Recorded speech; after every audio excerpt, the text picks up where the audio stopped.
170 professores e policiais ficaram feridos durante um confronto em frente à Assembleia Legislativa do Paraná. O governo culpa a irracionalidade dos ativistas. O sindicato diz que professores foram massacrados. Policiais usaram spray de pimenta, bombas de gás lacrimogêneo e balas de borracha para evitar que os manifestantes furassem o cordão de isolamento em frente à Assembleia. Alguns reagiram jogando pedras contra a polícia. 20 mil manifestantes participavam do ato, segundo o sindicato. Houve muita correria e 170 pessoas ficaram feridas. 8 estão em estado grave. Um pitbull da PM mordeu um cinegrafista da TV Bandeirantes. Os professores tentavam impedir a votação do projeto de lei que muda a previdência dos servidores. O tumulto só foi controlado depois de mais de 2 horas. Eles mantêm o acampamento em frente à Assembleia, que começou há 3 dias.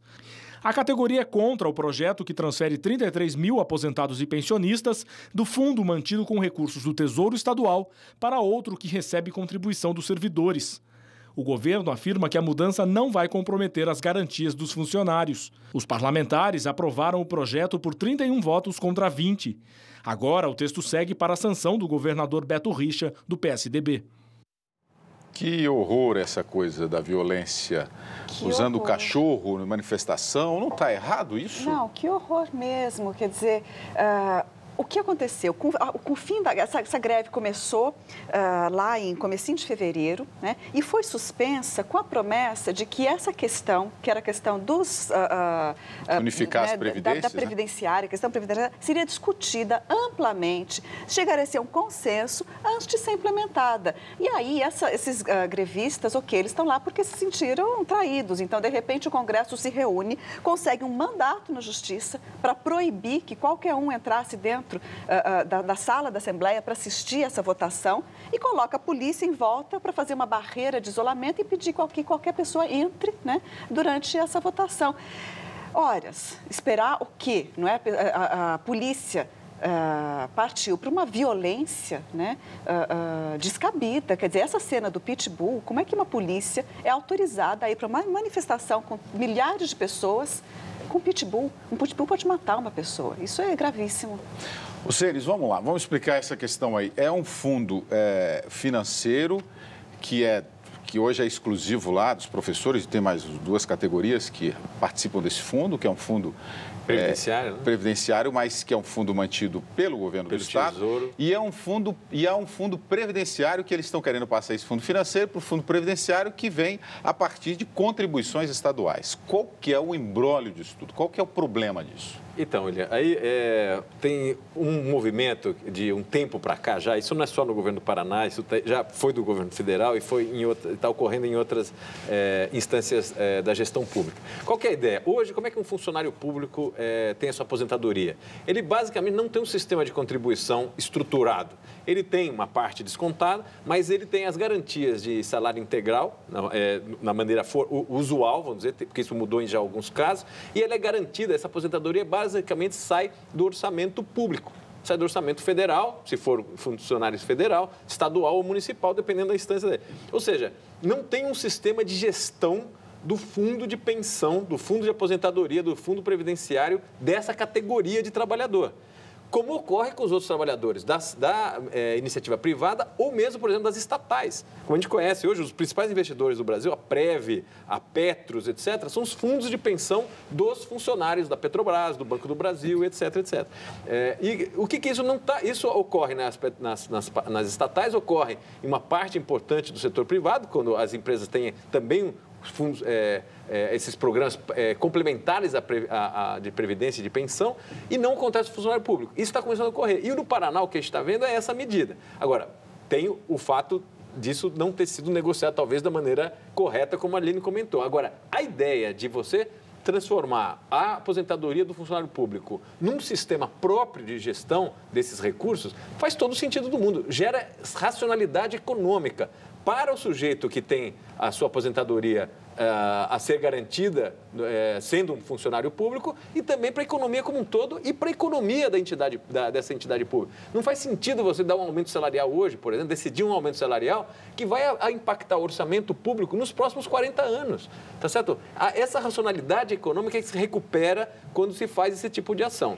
Qual é o outro problema que eu acho que está se somando a esse? É o fato de você, ao invés de fazer isso de maneira como foi o governo federal, por exemplo, ou em alguns casos o governo estadual de São Paulo também. Esse pode ser um sistema para as pessoas que estão ingressando. Mas aqueles que estavam no regime já anterior, infelizmente, para o bem e para o mal, se garante o que eles tinham de contrato para frente. Então, quando eles pegam esses 33 mil pessoas e passam de um fundo para outro, tem uma certa quebra de expectativa desses 33 mil pessoas, porque eles já estavam no sistema anterior. Então, aí tem algum problema, inclusive, de caráter jurídico.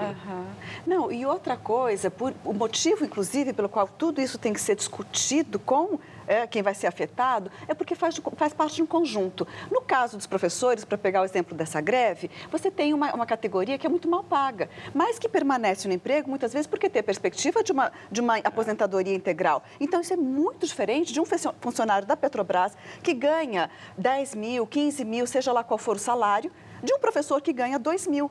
Então, dizer, bom, esse professor que ganha 2 mil, no mínimo, pelo menos, ele tem a perspectiva de uma aposentadoria com os 2 mil. Né? Mas são dois problemas diferentes, mas são veja separados. só, por isso que a coisa toda tem que ser discutida em conjunto. Então, se tiver um plano de carreira, se tiver um aumento salarial, condições de trabalho, tudo isso que a educação está precisando, aí você discutir junto com eles a transformação para racionalizar, como você está explicando, o regime de previdência é uma coisa. Agora, a portas fechadas, depois de dizer que não vai fazer isso de maneira privada, isolada, sem discutir, é de se esperar a revolta. Só um registro aqui, o problema é a violência que tratou, como trataram esses professores com violência. O Marcos Ude aqui, professor, nunca tem vez em governo algum nesse país, o Matheus Cortes. Queria saber se os policiais do Paraná tiveram professores. Se sim, como podem agir assim contra seus próprios mestres? E tem que lembrar, William, que também teve um problema. Na hora de fazer esse ajuste derivado do ajuste da economia do Brasil como um todo, o governo do Paraná, em específico, pegou para a área econômica um corte, reservou para a área educacional um corte significativo. Ou seja, ele está vindo... A tese que ele defende, me parece que faz todo sentido para uma administração moderna. Agora, a maneira pela qual ele está fazendo e somando essas medidas e essa forma de negociar com medidas anteriores, inclusive de cortar de maneira drástica um tema que é prioridade para o país inteiro, está gerando esse tipo de confronto. Acho que aí tem um problema político grave por trás de uma boa tese. Pois é, a manifestação tem um ambiente político aí nela envolvido também, ou não? Um pouco tem, assim, está se sobrepondo às questões... Tem muita coisa misturada, mas certamente é um governador do PSDB, os sindicalistas certamente são mais à esquerda, então tem resistências ao PSDB, e eu acho que isso soma também a essas outras medidas. Essa polarização acaba também reforçando essa dinâmica que a gente viu hoje. Confusão também no centro da cidade de São Paulo. 2 usuários de drogas e um policial militar ficaram feridos durante a remoção dos barracos onde atuam os traficantes. O tumulto na região conhecida por Cracolândia provocou correria e disparos de bombas de gás. Segundo a Polícia Militar, 2 agentes à paisana que tentam dar flagrantes de tráfico de drogas foram reconhecidos por usuários e agredidos. Um deles sacou a arma e fez um disparo, ferindo uma pessoa na perna. Outra teria levado um tiro de raspão. Um PM atingido por barra de ferro foi internado. Na região, a prefeitura implantou um programa de braços abertos, que oferece moradia em hotéis e um salário para quem prestar serviço de limpeza. O aplicativo de caronas pagas Uber está suspenso no Brasil por uma decisão liminar da Justiça de São Paulo.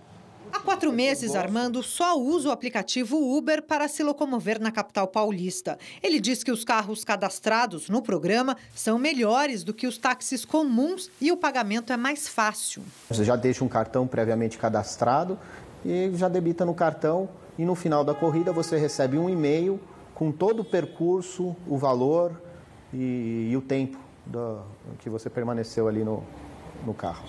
Mas Armando vai ter que dar outro jeito. O Uber tem 3 dias para encerrar os serviços no Brasil. Se descumprir a determinação da Justiça, a empresa americana responsável pelo aplicativo terá que pagar multa diária de R$100 mil.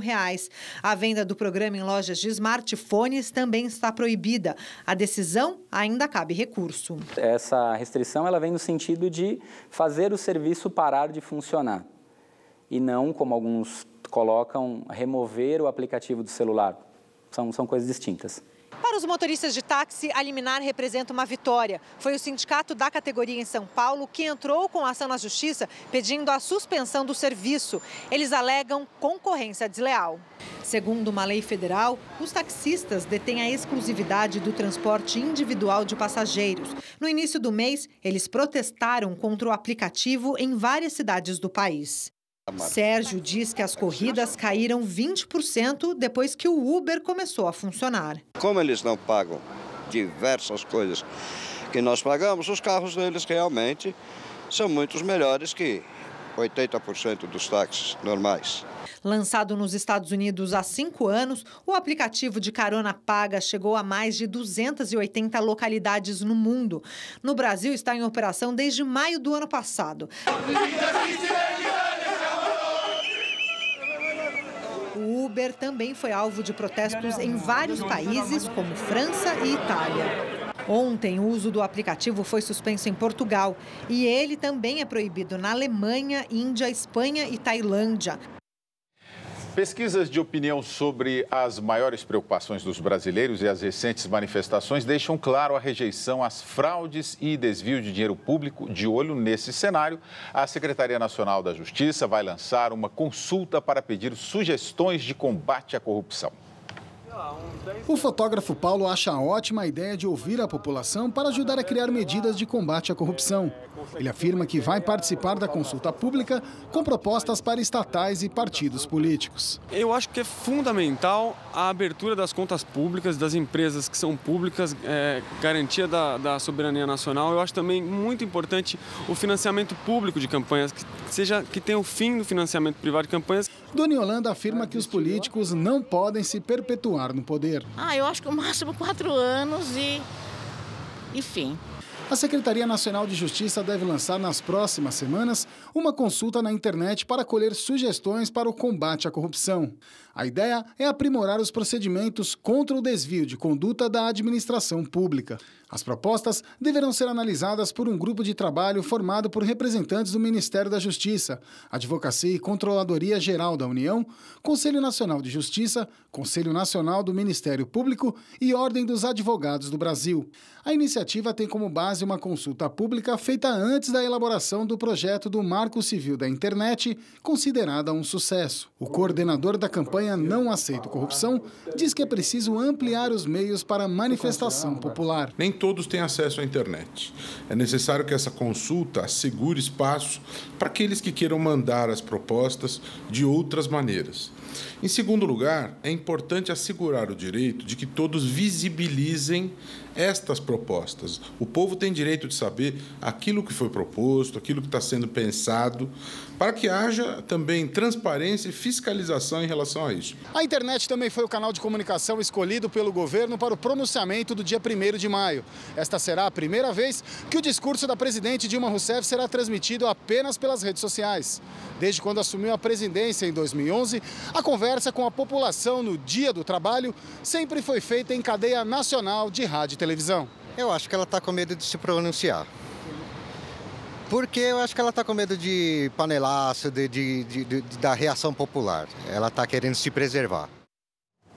Bom, a internet tem isso, né? É um espaço, é uma via de mão dupla, né? Você tem a comunicação instantânea ali, você oferta e recebe ao mesmo tempo, né, Ceni? Mas ao mesmo tempo ele pulveriza um pouco essas manifestações, esse debate, né? Então, como os indivíduos se plugam na rede e comentam, é importante que esses processos de consulta, William, sejam combinados com outras formas de consulta e que acessem grupos organizados, especialistas, etc. Né? A consulta da internet é importante, essa consulta mais ampla, como foi bem lembrado no caso do Marco Civil da da internet funcionou muito bem, né? Você teve um engajamento substantivo e, de fato, aproveitaram várias das propostas, mas isso tem que estar combinado com outras formas de consulta, que são consultas mais estruturadas, principalmente para grupos de interesse que têm, vamos dizer, propostas específicas, mais aprofundadas, que dependem de uma consulta, de um debate mais aprofundado. É isso, né, Lívia? Porque a metade da população brasileira não tem acesso ainda à internet, né? De fato. Então, tem que se somar isso com outros esforços, né? Muito bem. Operação Lava Jato, os 9 executivos que receberam habeas corpus deixam a prisão. Ricardo Pessoa, da UTC, e Gerson Almada, da Engevix, deixaram a carceragem da Polícia Federal em Curitiba. Os outros 7 estavam presos no Complexo Médico Penal do Paraná. Presos desde novembro do ano passado, eles foram escoltados até a sede da Justiça Federal, onde assinaram o termo de compromisso e receberam tornozeleiras eletrônicas. Em prisão domiciliar a partir de hoje, os acusados tiveram os passaportes retidos e não poderão se comunicar entre eles. Ricardo Pessoa, apontado como líder do clube de empresas que fraudavam licitações da Petrobras, entrou com pedido de delação premiada e já começou a falar. Mas depende da homologação do ministro Teori Zavascki, relator da Lava Jato no STF. Além da UTC, os liberados são das empresas OAS, Camargo Correia, Galvão Engenharia, Engevix e Mendes Júnior. 7 dos 9 empreiteiros libertados devem voltar a Curitiba na semana que vem, quando serão ouvidos pelo juiz Sérgio Moro. Quem falou hoje à Justiça, mais uma vez, foi o doleiro Alberto Youssef.